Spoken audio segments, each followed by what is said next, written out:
Suite à un processus unique en son genre qui a duré 3 ans, le 25 septembre, 183 États ont adopté un agenda ambitieux de développement durable.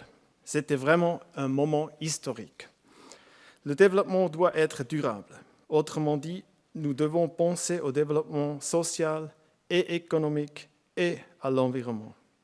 Et finalement, le développement durable n'est en fin de compte possible que si toute la communauté internationale, et pas seulement les États, va dans la même direction.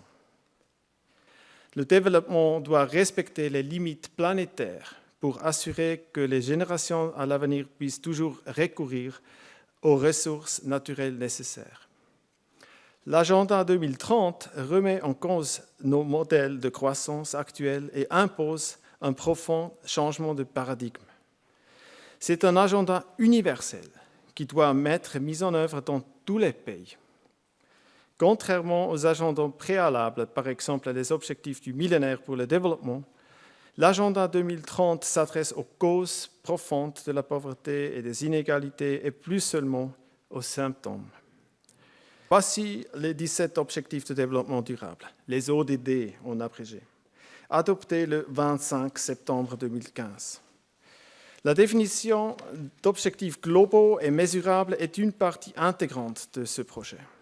Et comme je viens de dire, les ODD permettront de s'atteler au développement économique, social et écologique dans son ensemble, en appelant tous les pays à y contribuer.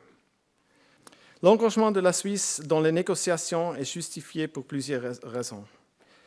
La Suisse est un acteur engagé et crédible dans les enceintes multilatérales. Elle a de l'influence et souvent elle peut faire une différence décisive.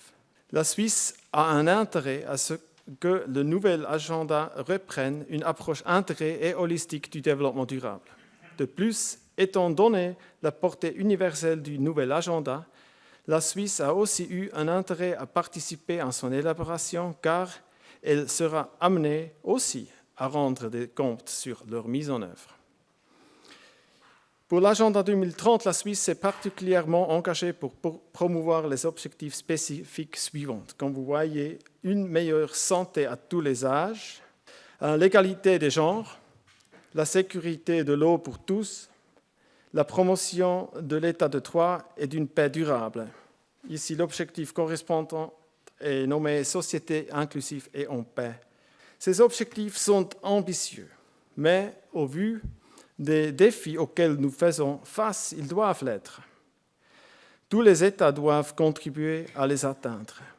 Maintenant, notre tâche sera d'assurer que la Suisse soit prête à mettre en œuvre cet agenda et ainsi contribuer en tant qu'acteur responsable et solidaire dans un monde globalisé. Je vous remercie.